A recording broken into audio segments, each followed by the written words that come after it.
A California mother decided to visit her millionaire daughter, whom she hadn't seen in a long time. She arrived with a simple gift of fresh oranges, a small reminder of their past. But when her daughter opened the door, she wasn't happy to see her. In fact, she was scared. The woman who stood in front of her wasn't the daughter she remembered. She was a different person, with a secret she didn't want anyone to find out. This secret was so shocking that it would change everything, forcing a mother to uncover the painful truth and prove that she had never been a ghost in her own daughter's life story. The oranges were still warm from the sun as I picked them. I chose the ripest ones, each one round and golden, just like I used to when she was a little girl. I foolishly thought she might still remember that a part of her, somewhere underneath the heavy makeup and magazine covers, still had room for her mother. Her house was huge. It was worth $10 million and was made of white stone and glass. It had a gate that buzzed before it opened. I had to walk up the long driveway slowly, holding on to the bag of oranges. I was afraid the security camera would flash red and not let me in. But it didn't. Not that day. I rang the bell and waited. And when the door opened, I froze. She looked like a painting. Not my daughter. No, not the girl I raised on welfare and bedtime stories, but someone else entirely. She wore a white jacket that fit her perfectly. Her lips were painted a deep red color that made her look like she had never known a hard day in her life. Her eyes looked at me with a fear so quick it was gone in a moment. It was replaced instantly by something sharper, disgust. "What are you doing here?" she hissed, her voice low, urgent, and panicked. "Why didn't you call first? You can't be here."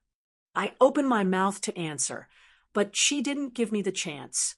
Her words cut through me before I could even offer the oranges. "Are you trying to ruin my career?" she snapped. "Do you know who I'm meeting today? The news reporters are inside. Investors, people who think I came from nothing, people who believe my mother died when I was 6. I stared at her. "What?" She crossed her arms. "Don't look at me like that. You know what this is. You're not part of my story anymore.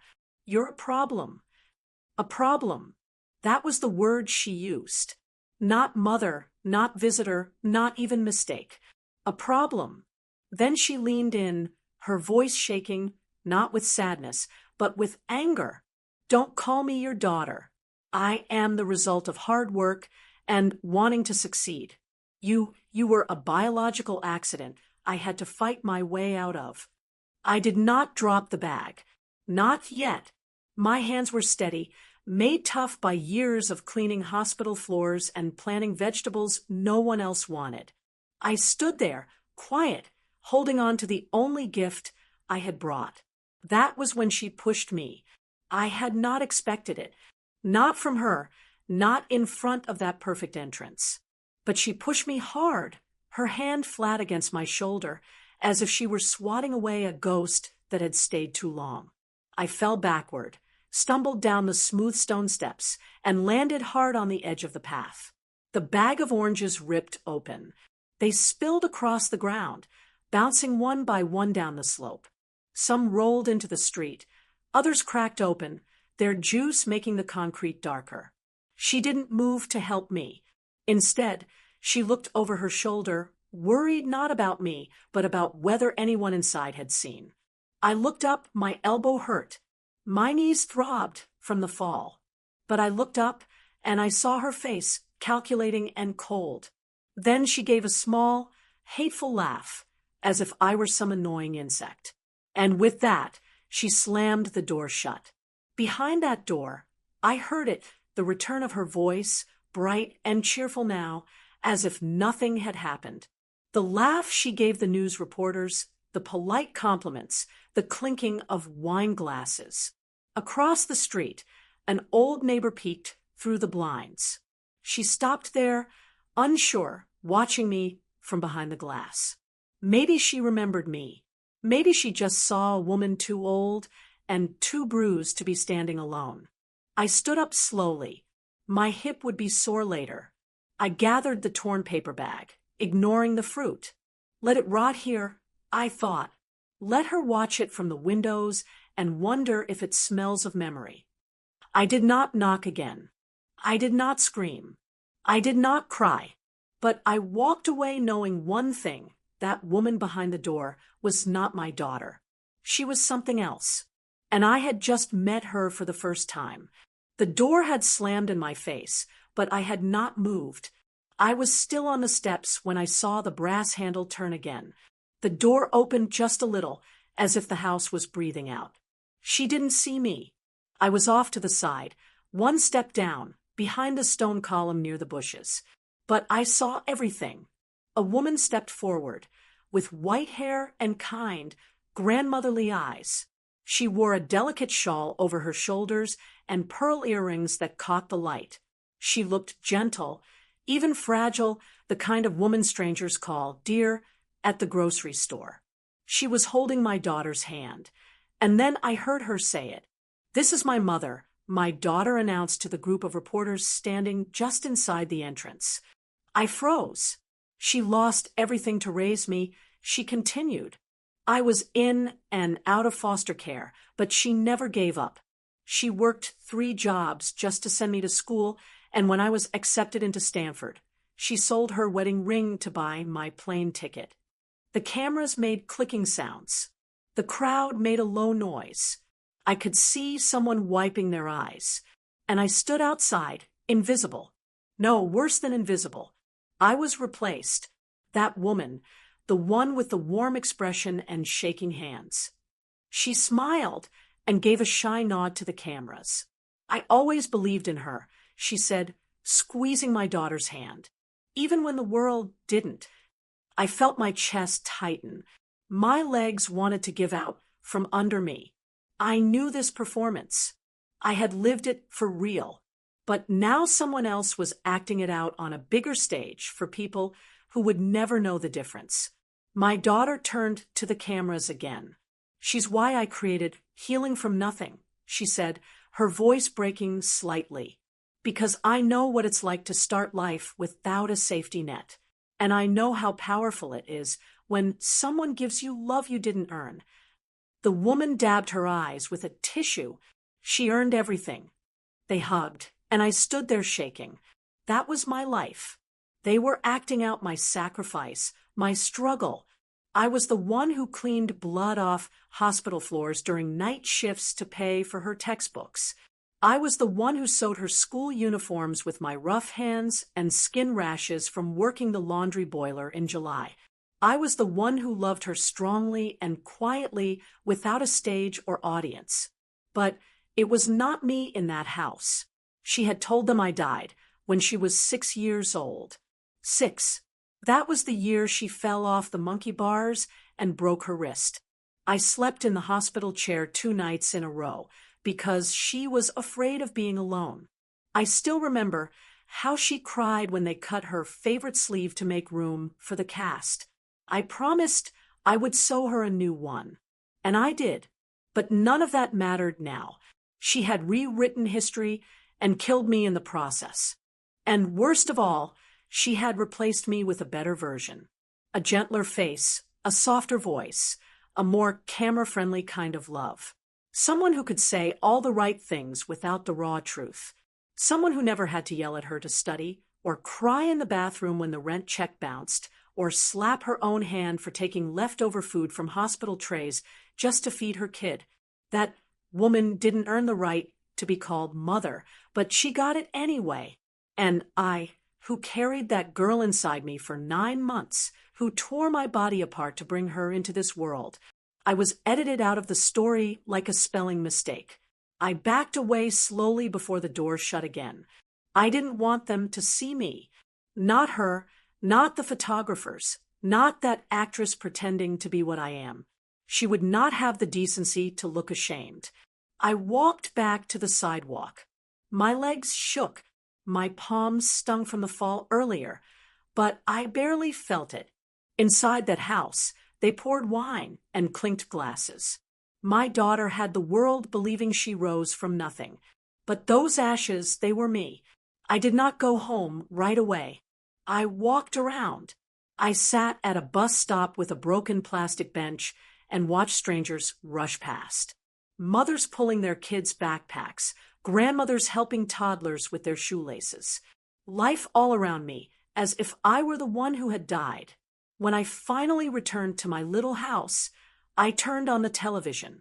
There she was again, my daughter, on a morning talk show, sitting on a white couch next to that same woman.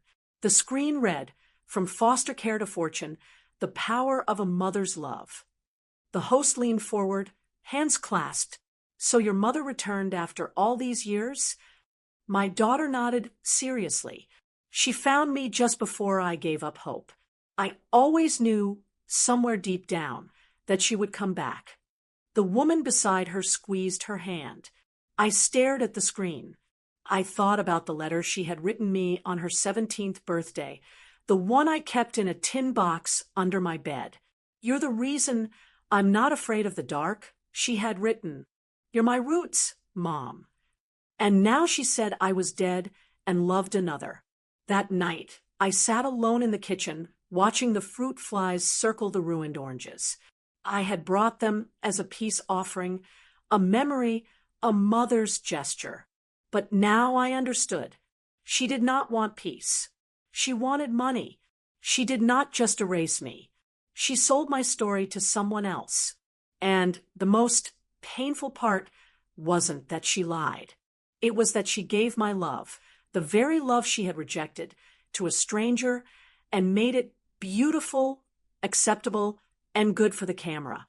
She had finally accepted motherhood, just not mine. I did not confront her. Not yet. There was a difference between pain and proof. I had all the pain, but I needed the proof.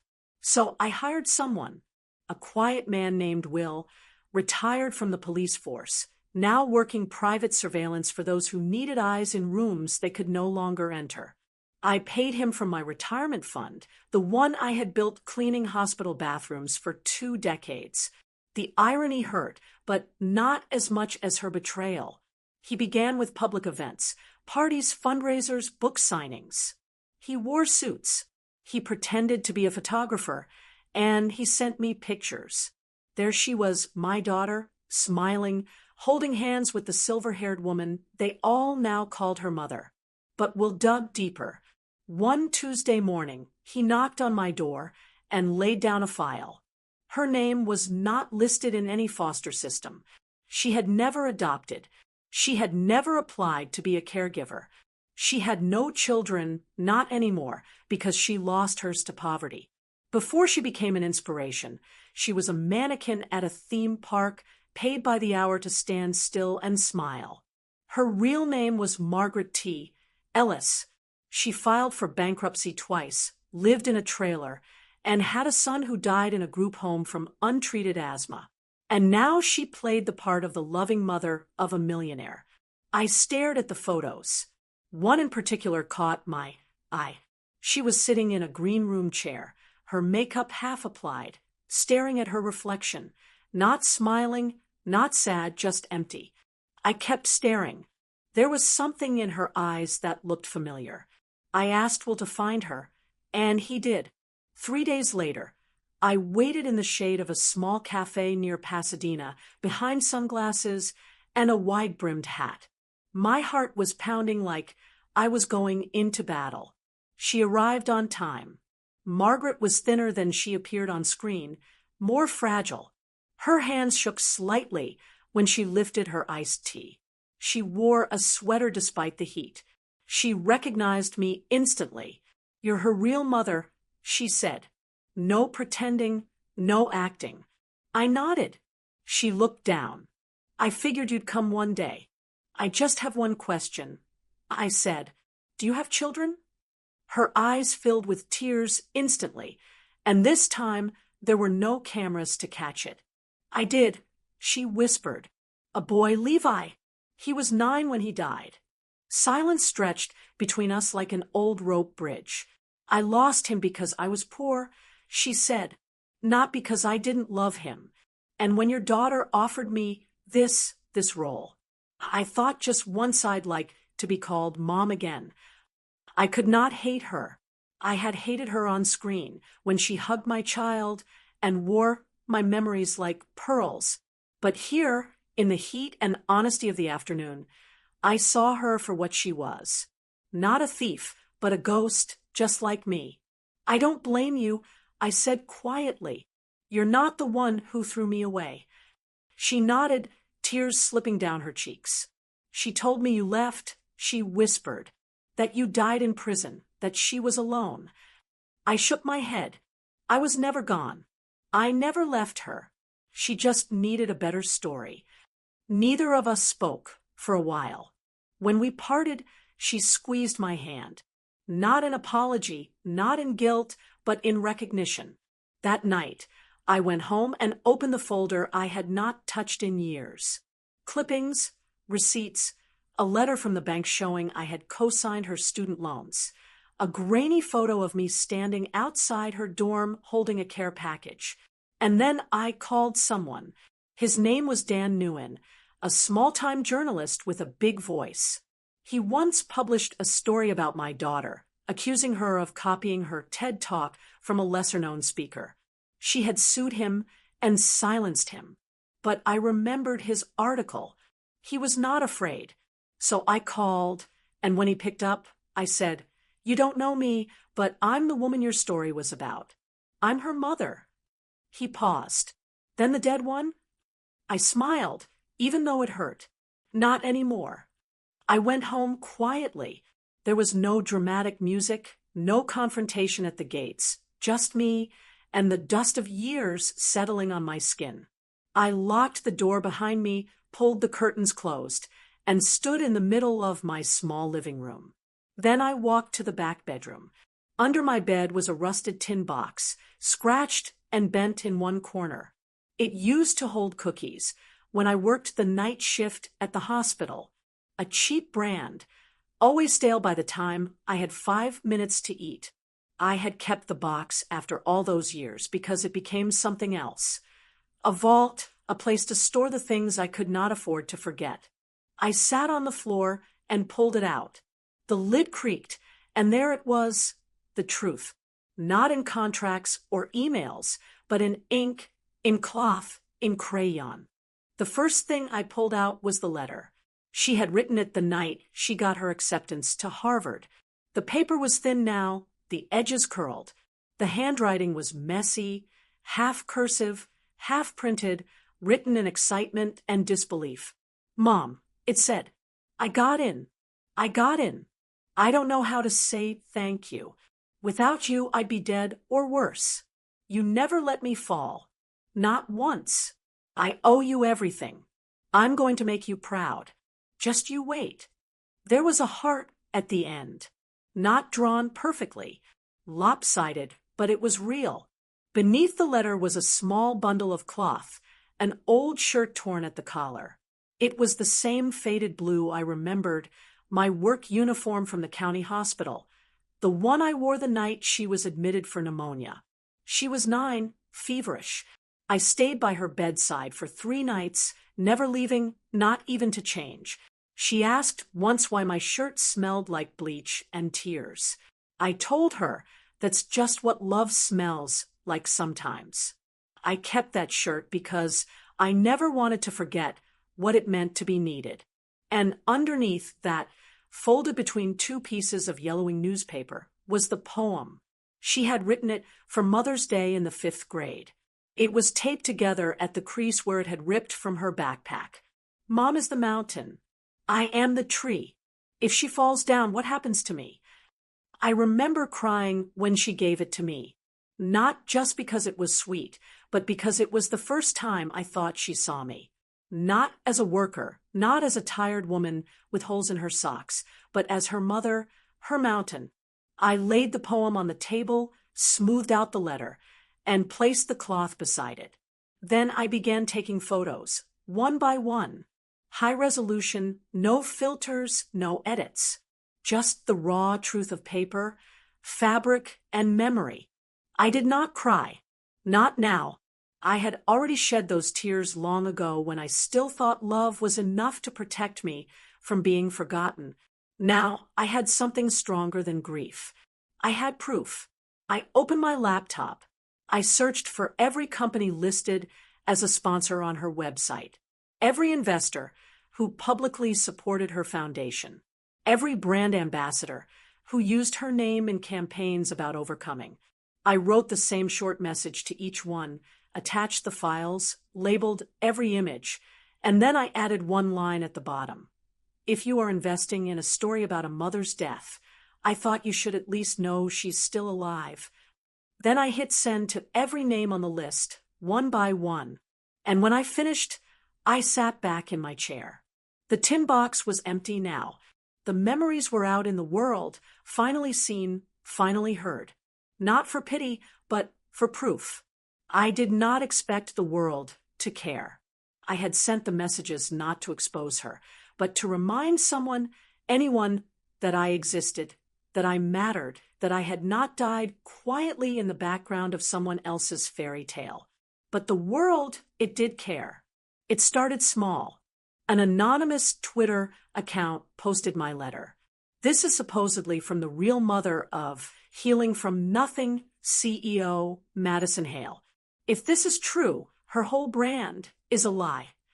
Within hours, it was picked up by Reddit, then Facebook, then a podcast called Narrative Collapse, and then the dam broke. The headline that went viral read, "The dead mother is alive," and she kept every word her daughter wrote. They used the photos I had sent, the letter, the poem, even the torn work shirt. Someone even made the handwriting clearer to prove it matched Madison's old notes from middle school. But what shattered everything was the video. Not mine, not from my old flip phone, which barely captured the sound of the door.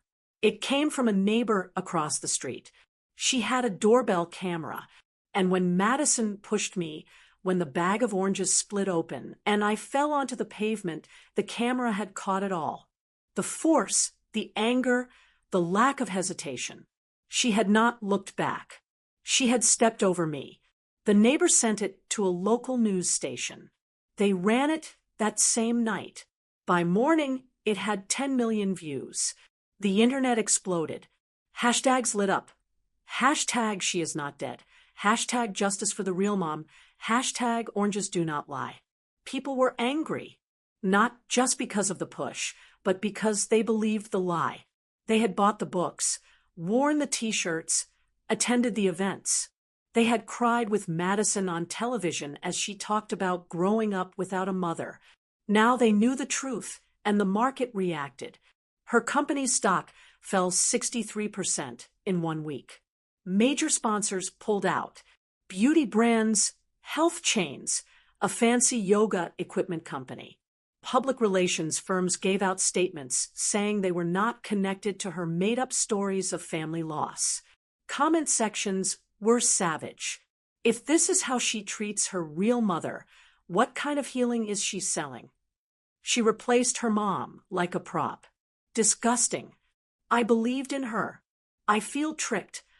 I threw out her memoir. It was built on a dead person she invented. Every time I opened my email, there were more screenshots. Friends, strangers, women who had followed her for years, now sending apologies written not to me, but for me. And yet Madison said nothing. No apology, no statement. She did not reach out, not even through a lawyer or assistant. Instead, she disappeared from public view. Then she came back in a crisis control tour on public relations podcasts, investor calls, and private damage control meetings. She blamed it on miscommunication. She called the incident an emotional misunderstanding from a complicated past. She said, "The woman in the video is someone I used to know. I was told she passed years ago. I grieved her already." She never said the word mother, not once. But I heard from someone on the inside, a young employee who had followed her from day one. She messaged me anonymously. "I quit," she wrote. "I believed in her. But you're the mountain." Those words broke me. not out of pain, but relief. For so long, I had carried the weight of being invisible. And now, finally, someone saw me, not as the scandal, not as the video, but as what I had always been, her mother. I did not answer interviews. I did not go on talk shows. I said no to every documentary offer. Let her be the one who needed the spotlight. All I ever wanted was to be remembered truthfully. And now that I had been, that was enough. The headlines returned. This time, not about me. This time they were about her, her mother. The woman who held my daughter's hand on stages, in interviews, in best-selling memoir chapters written by someone else's memories. Madison Hale's mother vanishes after taking $5 million from charity fund. They said she emptied bank accounts linked to Healing from Nothing Scholarship Foundation. Wire transfers were sent through Panama. There has been no activity since. She was gone. Gone like a ghost who had never really belonged in the story she was hired to play. News outlets tried to uncover her past. It didn't take long. Her name wasn't Margaret Ellis. It was Deborah and Kilroy. She had used 5 different names in the last 20 years. And she had done this before. 3 other CEOs, 3 miraculous reunion stories, 3 multi-million-dollar campaigns wrapped in loss, redemption, and the tender image of a mother found too late. Each time the CEO had claimed to have lost their mother in childhood. Each time Deborah had stepped in just for the photos, just for the story, and until she took something and disappeared. Always with women who'd grown up wanting sympathy and found it more useful than honesty. Always with those who thought of motherhood as a prop. It was not a con of money. It was a con of memory. And Madison, she had been conned too. The very woman she'd paid to replace me had never been real at all. I received a letter that week. Not from my daughter. From Deborah. A torn envelope. No return address. Just my name written in shaky handwriting. Inside was a single piece of paper from a hotel somewhere in Belize. The note read, I was never her mother. I never wanted to be, but I wanted to feel just once what it might have meant to be someone's reason for healing. I don't expect forgiveness, but I do want to say if I ever had a daughter, I wish she had been like you. There was no signature, just a postscript. You were never the ghost in this story. You were the anchor, and anchors don't beg to be seen. They just hold. I folded the letter slowly. Outside, the evening wind rustled the orange tree I had planted long ago from the seeds of the fruit that once scattered across Madison's doorstep. I sat with that quiet, and I thought of Madison not in anger, but in understanding. She had not only lost her public image, she had lost the only mother she had left, even if that mother was a lie. And now she was alone, just as she had always claimed. But this time it was true. The phone rang at 3:07 a.m. I was already awake. At my age, sleep comes and goes like a neighbor with no fixed schedule. I had been staring at the ceiling, listening to the wind whisper through the cracks in the window frame when the sound cut through the silence. I did not recognize the number, but I knew who it was. I answered, no words at first, just shallow breathing, hesitation, then Mom. Her voice was hollow, small. The voice of a child, not a millionaire, not a brand, not a CEO, just a scared girl calling into the dark. I know it's late, she whispered. I know I don't deserve to call, but I didn't know who else to reach out to. I said nothing. I'm being sued, she continued. The board's pulling out. The IRS is digging through everything. I need to pay off damages, or they'll freeze my accounts. Silence again. Then, almost too quiet to hear, Mom, they say you have money. She said it like a question, as if unsure whether the woman she shoved to the ground, had the power to lift her up. She was right about the money. In 1995, I had bought a piece of land along the California coast. Back then, No one cared for that part of the shoreline. It was too rocky, too remote. But I planted citrus trees, sold a few plots quietly, and invested what I could into funds and savings, all under a different name, not for secrecy, but for survival. The land was mine in name and soul, and now it was worth $1.3 billion. She knew. She had done the math, or someone had done it for her. "Mom," she said again, "please, just help me fix this. I'll do anything. I'll make it right. I'll bring you into the company. I stood at the window and looked outside. The tree stood tall beneath the moonlight. The one I had planted from a single seed, from an orange that had rolled away when she pushed me down. I had picked it up that same night and brought it home. Dirt still clinging to its skin. I dried the seeds, chose one, and gave it a second chance. And now it bore fruit. Even after everything, it grew. She kept talking. Words like sorry, misunderstood, rescue, future. And then came the one that broke something in me. Mother. Not mom, not ma, not you. Mother. I finally spoke. "You remember that day on the porch?" She went quiet. "When I came with the oranges?" Still quiet. "When you pushed me and closed the door?" Her voice broke. "Yes." I nodded, even though she could not see. "That day," I said, "when you closed the door on your mother, only one other door opened." She breathed in. "The door to hell." There was a moment of silence. Then I whispered, softly but firmly, "And I will not open another one for you." Then I hung up, and for the first time in years, I slept. Not from peace, but from release. I did not write a memoir. There were offers, so many offers. Book deals, TV shows, even a documentary team that wanted to film me sipping tea beneath my orange tree and crying on cue.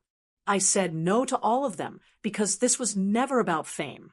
This was about being remembered truthfully. And now that I had been, that was enough. I wake up every morning at 6. I water the plants. I check the soil. I pick one orange, just one, and place it on the windowsill. Sometimes I eat it. Sometimes I give it away. There is a little girl next door named Lily. She's maybe 7, with tangled hair and scraped knees and a laugh that comes out sideways. She knocks on my porch sometimes with a crayon drawing or a question about the birds. She calls me Grandma Emily. I never told her my story. She does not need to know the woman I raised or how the world thought I had died. She only knows I have oranges and I always share. One morning she looked at me as I peeled the fruit and said, "I wish you were my real grandma." I smiled and I meant it. In the afternoons, I sit in my chair by the window. I write letters I never send. I fold old linens. I clip articles about plants and put them into an album labeled Someday. Some people would call this a small life, but to me, it is sacred because it is real. There are no cameras, no fake hugs, no made-up sad stories about childhood pain to sell more books. Just me, just breathing, just the slow, beautiful business of continuing. Sometimes I see her on the news, Madison. She wears her hair differently now. Shorter, softer, as if trying to appear less like a brand and more like a human. But the world is not fooled. She does charity work now, quietly, anonymously, or so the papers say. She no longer does interviews. No more TED Talks. No more crying on cue. Some say she's rebuilding. Some say she's ruined. I say nothing because she is no longer mine to defend or explain. I did not go to her court hearings. I did not read her statements. I did not feel happy about her downfall because revenge was never my goal. My goal was survival. And I have survived longer than the story allowed. Longer than she thought I would. Longer than the silence meant for me. My name is not in textbooks. No one writes thoughtful articles about the woman behind the scandal. But sometimes someone knocks on my door. Not journalists, not producers, just people. A woman who says, I lost my mom, too, except she's still alive. She just forgot I mattered. A nurse who says, I read your letter to the investors. I cried. A man who brings me oranges from his own tree and says, I planted this because of your story. And each time I smile because I am still here. The world tried to erase me. My own daughter tried to rewrite me. But I am still here, living, breathing, growing. Like the tree outside my window, born from a seed that fell from a bag that was ripped from my hands when she pushed me, it grew anyway. And so did I. This story was never about revenge. It is about roots. The kind they try to forget, the kind that keep holding on long after you've been cut off. And so I say this, not to the world, but to the quiet. You don't have to be remembered to be real. You don't have to be seen to still hold someone's sky. You don't need a name on a book jacket to matter. Because a mother, a real mother, never truly disappears.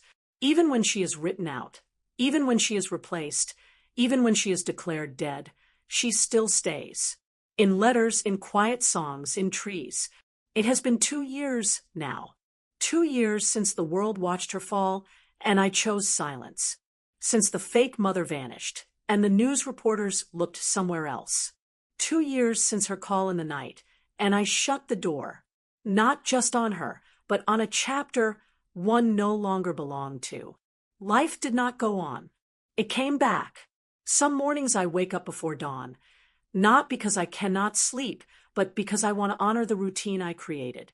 I step into the backyard and look at the orange tree under the soft glow of streetlights. Every leaf, every blossom tells a story of endurance. Some branches still bear fruit, others don't, but I see potential everywhere. The house is smaller than the one she built. The walls are painted a calm gray. I've added just one framed document inside, her birth certificate, displayed on a small table by the back door. I placed it there because that is where she pushed me and where I planted a new life from the wound. I named the tree Hope in my head. I didn't name it out loud. That would feel like bringing bad luck to something precious. On weekdays, I walk down the block to the community center.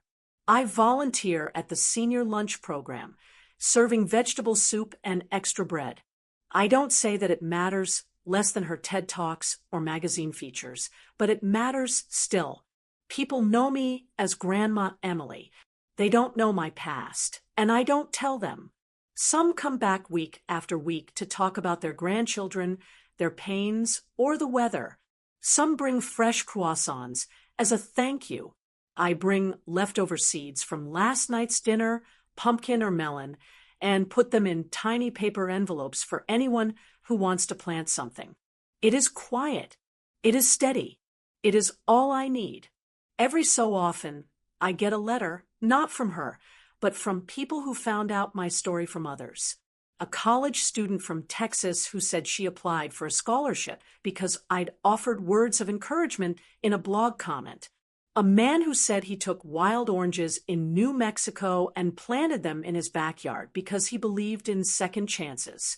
A teacher who gave my name to her class when they studied resilience. None of them wanted fame. They just wanted to show their thanks. And each time I smile, I keep a folder labeled Letters in my small desk.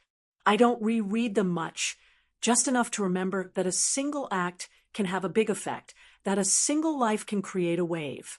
Occasionally, I see her face in the news. Quietly, on an investor advisory board announcement or sponsoring an art therapy charity. She's described as reborn or doing quiet good. People talk about how she stepped away from public life, how she learned from her mistakes. One article referred to her mother's blessing, though not by name. I don't look at those articles for long. It's not anger I feel, it's a calm feeling, because some stories aren't meant for public broadcast. Some truths take 2 years and a small seed to fully grow. One day, standing at the sink washing dishes, I noticed the orange tree's shadow stretch across the kitchen window in the afternoon light. I stopped, dish in hand, and thought, it's still growing. Later that evening, I heard a knock. Lily, now 9, stood on the porch with her bicycle. She wore her usual messy ponytail and a t-shirt with a smiling sunflower on it. "Granny," she said, "Mommy isn't home yet. Can I stay for dinner?" "Of course," I replied. "Come on in." She skipped inside, showed me her scraped elbow, told me about a friendship bracelet she made, and asked if the oranges were for baking. I smiled and tossed her a bowl of sliced fruit. "Thank you," she said, biting into the piece. The juice dripped on her chin. I wiped it gently and said, "Sometimes the sweetest things come from the smallest seeds." She looked up at me. "You're very kind, Granny." I hugged her, not because I had to act kind, but because she deserved it and I needed to feel it. That night, after dinner, I walked back to the tree. Lily waved goodbye and rode off. The porch light flickered behind her. I leaned on the fence and touched my hand to the rough bark. I thought of the night she pushed me, of how a seed rolled and turned into a tree taller than the fence line. Growth is not always loud. It is rooted underground before it appears. It takes water. It takes time. And sometimes it takes a quieter kind of strength than the one they clap for in speeches. In the distance, I heard insects begin their evening song. My chest filled with warmth. 2 years ago, I would not have believed I'd end up here in gratitude, in peace, with a new life that felt bigger than my broken heart. I wonder sometimes if she thinks of me, if she remembers the smell of oranges in the morning, if she sighs at orange blossoms in spring. But I do not think about it much, because waiting for someone to change is not the same as living your own change. I plant new seeds in the garden each spring. Sunflowers, zinnias, herbs. I grow patterns and patience. Sometimes when Lily comes over, I give her a few seeds to keep. She asks what they are. I tell her, start with what looks sad, and if it still grows, let it grow. One evening, I found a vine climbing the backyard fence. No one planted it.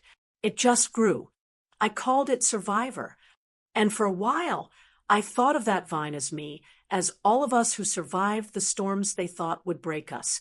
I write sometimes a few sentences, a poem when the wind is kind, a thought when the rain is soft. I keep them in a notebook. I don't know if they will ever be published, but I'm okay with that, because publishing is not always living. And living slowly, peacefully, under sunshine and moonlight is the point. I'm not hiding.